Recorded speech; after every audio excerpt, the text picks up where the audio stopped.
Teacher, what happened, Anil? Why have you got less marks in this exam? Your performance could have been better. Anil, yes, teacher, I could have done well, but I was under the weather during the exam. Whenever you learn any grammar rule or any structure with the help of a situation, then it becomes very easier for you to understand everything easily. That's why I try my best to make you understand everything with the help of a situation.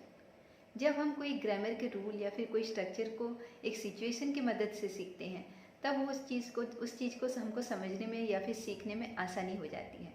इसीलिए मैं हमेशा structures को एक situation की मदद से समझाने की कोशिश करती हूँ।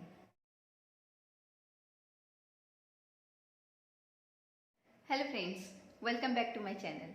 आज की इस वीडियो में हम दो स्ट्रक्चर्स के बारे में बात करेंगे। एक है कुड हैव और दूसरा है कुड हैव बीन। इन दोनों स्ट्रक्चर्स का यूज़ हम पास्ट के कोई हाइपोथेटिकल सिचुएशन को डिस्क्राइब करने में यूज़ करते हैं।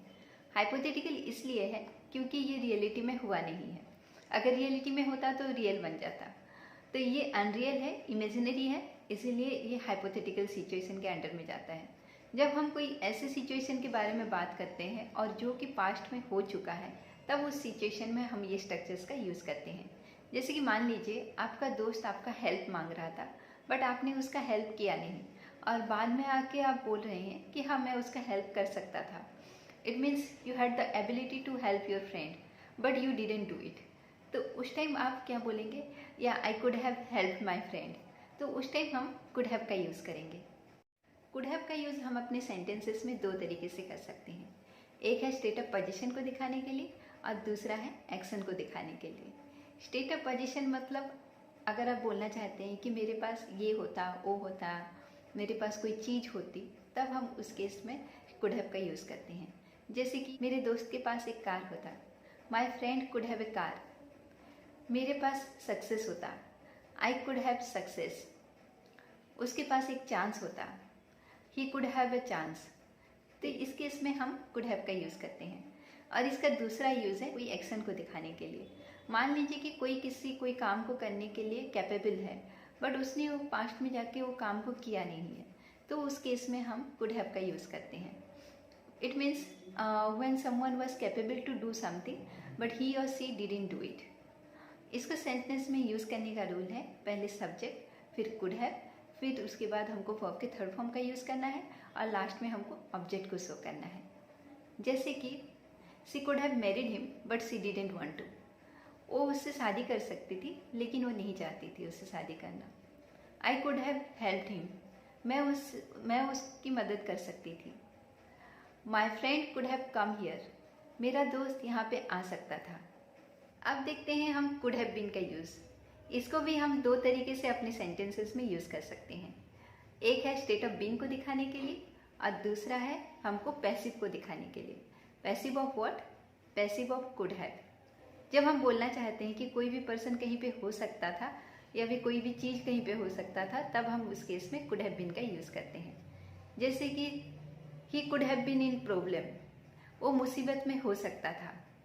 आई could have been there on time if I had left home earlier.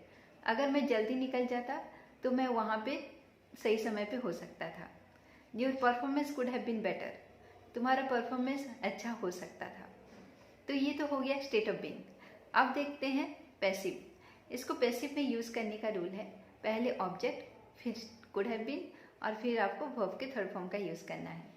जैसे कि I don't know why he didn't read it, the page could have been missed. यहाँ पे एक स्पेकुलेशन है, मतलब कि हो सकता है कि या फिर हो सकता था कि वो पेज मिस हो गया हो। The student could have been taught. बच्चों को पढ़ाया जा सकता था। The work could have been done. ये काम किया जा सकता था। तो चलिए ये दोनों स्ट्रक्चर्स को एक कन्वर्सेशन या फिर एक स्ट्रक्चर्स की मदद से समझते हैं।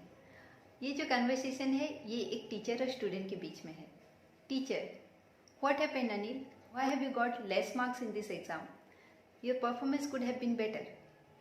ये क्या हुआ अनिल, तुम इस बार एग्ज़ाम में इतने कम मार्क क्यों लाए? तुम्हारा परफॉर्मेंस अच्छा हो सकता था। ये जो सेंटेंस है ये स्टेट ऑफ बीइंग को शो कर रहा है, इसीलिए यहाँ पे कुड हैव बीन का यूज़ हुआ है। तो अनिल बोल रहा है, yes I know I could have done well but I was under the weather during the exam. हाँ मैं जानता हूँ मैं अच्छा कर सकता था, लेकिन एग्ज़ाम के टाइम में मेरा तबीयत खराब था। तो ये जो सेंटेंस है ये एक्शन को शो कर रहा है, इसीलिए कुड हैव के साथ वर्ब के थर्ड फॉर्म का यूज़ हुआ है। फिर टीचर बोल रही है, oh what happened by the way. Oh अच्छा, इस वजह से क्या हुआ था तुमको? Anil, actually I was suffering from fever. Actually मुझे बुखार हुआ था। Teacher, if you had told me earlier I could have helped you because I know a renowned doctor. अगर तुम मुझे पहले बताते तो मैं तुम्हारी मदद कर सकती थी, क्योंकि मैं एक अच्छे डॉक्टर को जानती हूँ। ये भी जो सेंटेंस है ये एक्शन को शो कर रहा है, इसीलिए यहाँ पे कुड हैव के साथ वर्ब के थर्ड फॉर्म का यूज़ हुआ है। फिर अनिल बोलता है, yes I could have been treated well. तो ये जो सेंटेंस है ये स्टेट ऑफ बीइंग को नहीं, ये पैसिव को शो कर रहा है। यहाँ पे कुड हैव का जो पैसिव फॉर्म है कुड हैव बीन का यूज़ हुआ है, इसीलिए कुड हैव बीन के बाद वर्ब के थर्ड फॉर्म का यूज़ हुआ है। फिर अनिल का दोस्त बोलता है, yes if I had known earlier I could have helped you in your study. अगर मुझे पहले से पता होता तो मैं तुम्हारी पढ़ाई में मदद कर सकता था। तो ये भी एक्शन को शो कर रहा है, इसीलिए कुड हैव के साथ वर्ब के थर्ड फॉर्म का यूज़ हुआ है। फिर अनिल बोलता है, yes I could have good marks. हाँ, और मेरा अच्छा मार्क्स हो सकता था। तो ये स्टेट ऑफ पोजीशन को शो कर रहा है, इसीलिए कुड हैव के बाद नाउन का यूज़ हुआ है। फिर टीचर बोलती है, no worries, past is past, try to do better in your annual exam. फिर टीचर बोलती है, चिंता की कोई बात नहीं है, जो हो गया सो हो गया, तुम अब एनुअल एग्ज़ाम में अच्छे मार्क्स लाने की कोशिश करो। तो ये था एक हमारा छोटा सा कन्वर्सेशन। आई होप इस कन्वर्सेशन के माध्यम से आपको ये स्ट्रक्चर्स को समझने में आसानी हुई होगी, and you must have enjoyed watching this video. So that's all about today's video. See you in our next video. Till then, bye. Take care.